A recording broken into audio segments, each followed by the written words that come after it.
जय श्री राम। नमस्कार मित्रों। मानस पराल के इस एपिसोड में हम क्रमशः पार्वती के जन्म की कथा को बताते चले आ रहे हैं। हमने पिछले एपिसोड्स में देवर्षि नारद के द्वारा पार्वती के भविष्य के विषय में,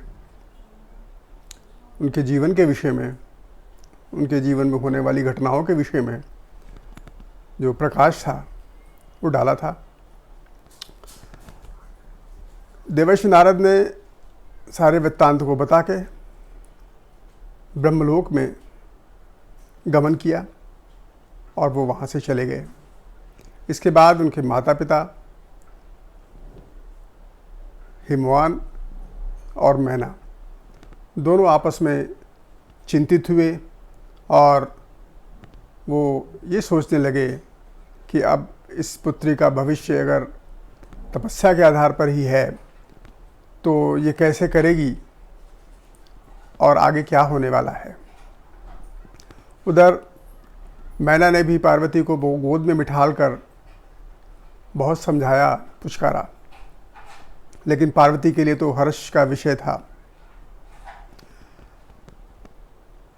अब यहाँ से पार्वती के जीवन का जो गंतव्य है, जीवन का जो लक्ष्य है, जीवन का जो प्राप्तव्य है वो निश्चित हो चुका था। इसलिए पार्वती को केवल उस गंतव्य स्थल तक पहुँचना है। जो गंतव्य स्थल उसको तपस्या के द्वारा ही प्राप्त हो सकता है। गिरिवरराज किशोरी पार्वती सुकोमल हैं, सुकुमारी हैं। अभी उनका जो शरीर है वो तपस्या के योग्य नहीं है। फिर भी उनके अंदर की जो इच्छा शक्ति है, जो उनके अंदर की महत्वाकांक्षा है, जो उनके अंदर की अंतःशक्ति है, वो इतनी बलवती है कि वो कुछ भी करने में सक्षम है।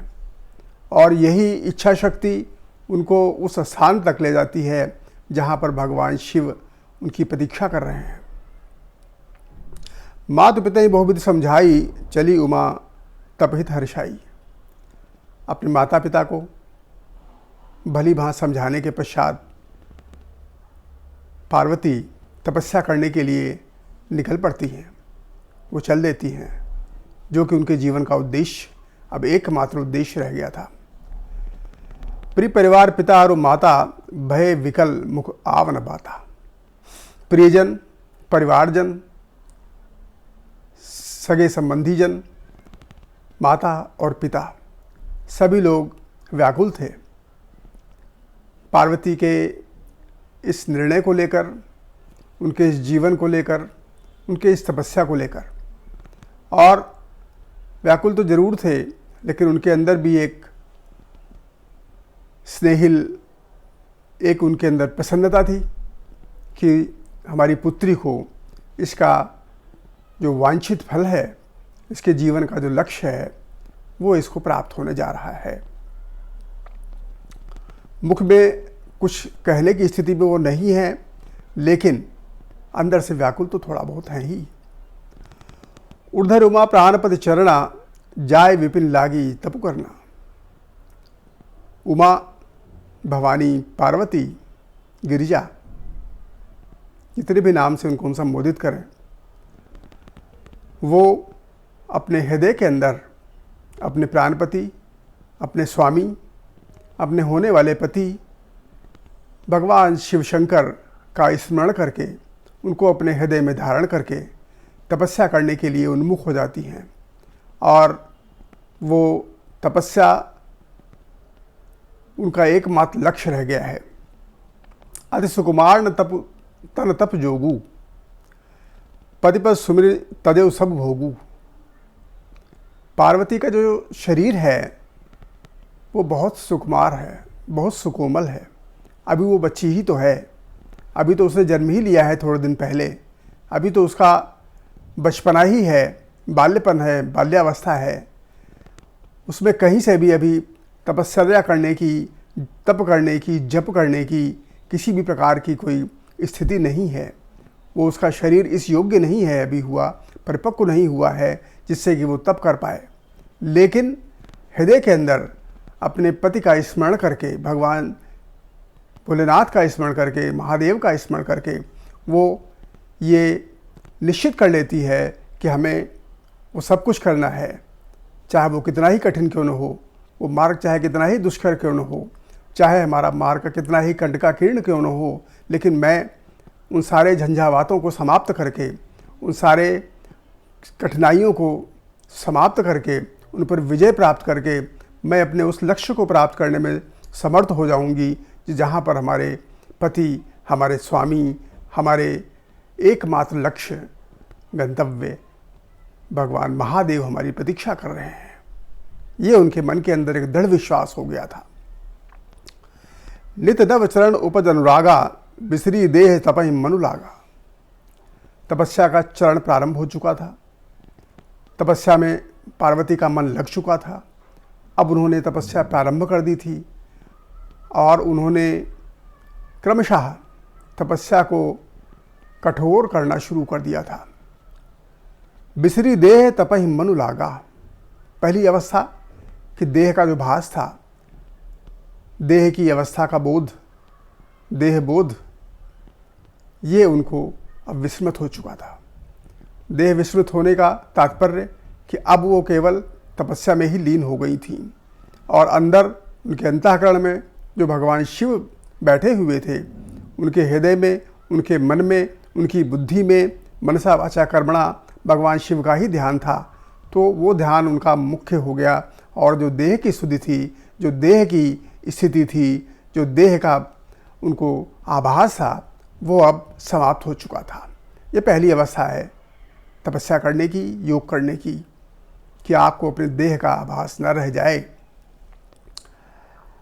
अब उनकी तपस्या क्रमशः गोस्वामी तुलसीदास जी ने मानस के अंदर बहुत सुंदर तरीके से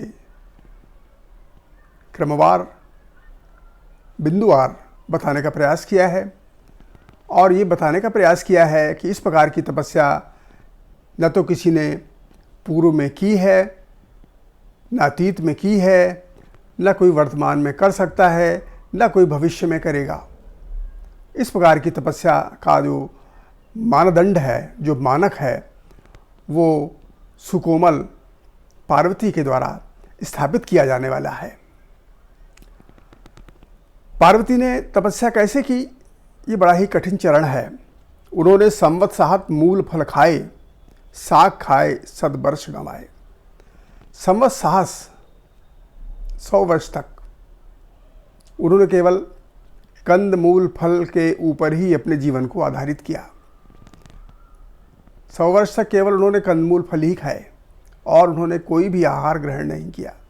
भोजन तो त्याग ही दिया, केवल कंदमूल फल को ही अपना आधार बनाया और अपनी तपस्या को जारी रखा क्रमशः। साग खाए सद वर्ष गंवाए।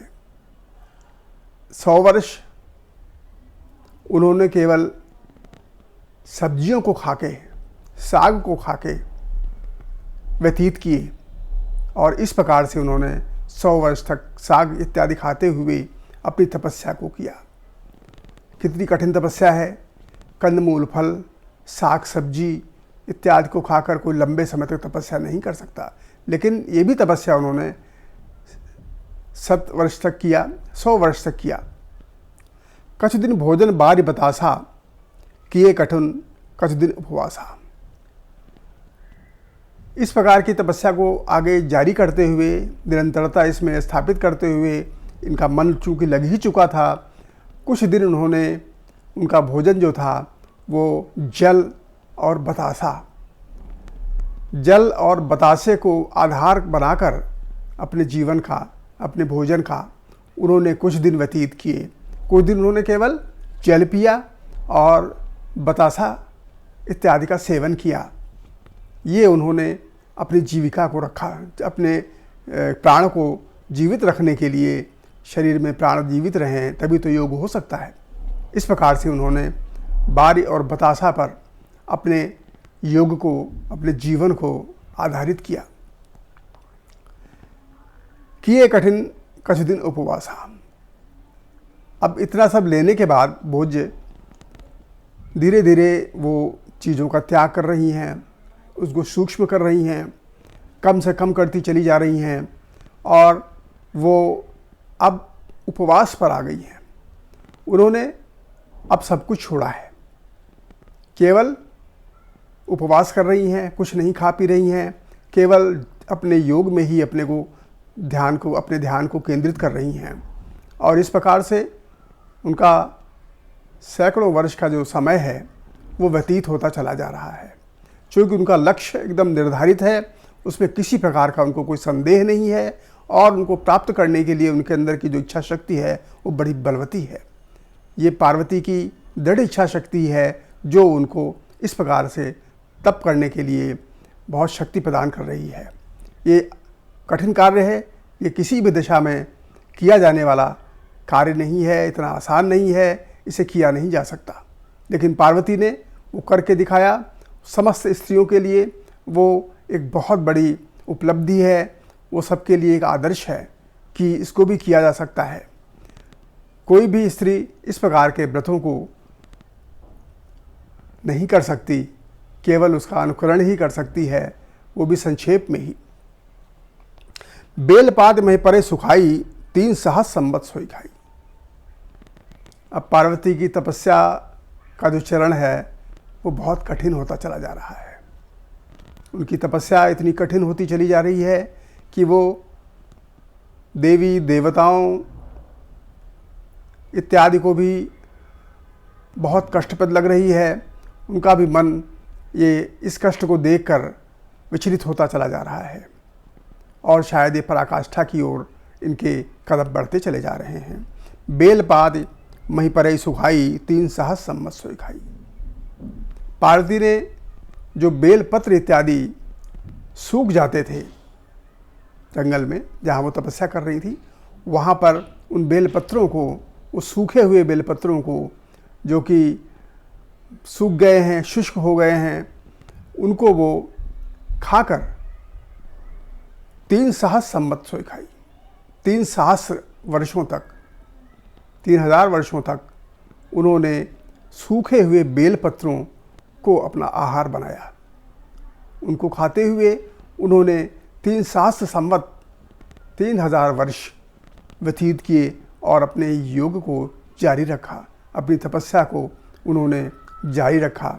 उसको किसी भी प्रकार से कम नहीं होने दिया, बल्कि और भी शक्तिशाली होती चली गई। चूँकि ये शक्ति की बात थी, ये अंतर मन की बात थी, ये अंतर्भावना की बात थी, ये हृदय पक्ष था पार्वती का जो कि इतना सशक्त था, जो उनको योग करने के लिए प्रेरित करता चला जा रहा था। पुरी परहरे सुखाने उपरना, उमा नाम तब परे अपर्णा। पुरी परहरे सुखाने उपरना। अब पार्वती ने जो अगलाचरण स्थापित किया वो क्या था? उन्होंने उस शुष्क जो पदार्थ थे वो भी अब छोड़ दिए थे। जो सूखे बेलपत्र थे, शुष्क बेलपत्र थे, वो भी पार्वती ने अब छोड़ दिए थे। इसीलिए उनका नाम अब अपर्णा पड़ गया था। देख उमय तपहीन शरीरा, ब्रह्म गिरा भई गगन गंभीरा। पार्वती की इस तपस्या को देखकर, इस घनघोर तपस्या को देखकर, इस गंभीर तपस्या को देखकर अब आकाशवाणी हुई, ब्रह्म गिरा हुई, ब्रह्मा की तरफ से एक ब्रह्मवाणी हुई, गंभीर ब्रह्मवाणी हुई। अब वो ब्रह्मवाणी क्या थी कि भयो मनोरथ सफल सब सुन गिरिराज कुमारी, परिहर दुसौत कलेश सब अब मिली हैं त्रिपुरारी। वो भविष्यवाणी क्या थी कि हे पार्वती, अब तुम्हारे सारे मनोरथ, तुम्हारी इच्छाएं, मनोवांछित कामनाएं अब सब पूर्ण हो चुकी हैं, तुम्हारी तपस्या पूर्ण हो चुकी है और अब हे गिरिराज कुमारी, तुम्हारा सारा क्लेश दूर हो चुका है और अब तुमको प्रत्येक दिशा में तुम्हारा जो लक्ष्य है वो प्राप्त हो जाएगा और तुमको भगवान शिव निश्चित रूप से प्राप्त हो जाएंगे। अब यहाँ पर पार्वती की तपस्या पूर्ण हो जाती है और इस तरफ तो पार्वती की तपस्या हो रही है। अब दूसरी तरफ भगवान शिव का क्या हाल है, ये भी हम लोगों के लिए चिंता का विषय है। अब अगले एपिसोड में हम भगवान शिव की दशा और उनकी तपस्या के विषय में अवगत कराएंगे। तो आपको धन्यवाद, नमस्कार, जय श्री राम।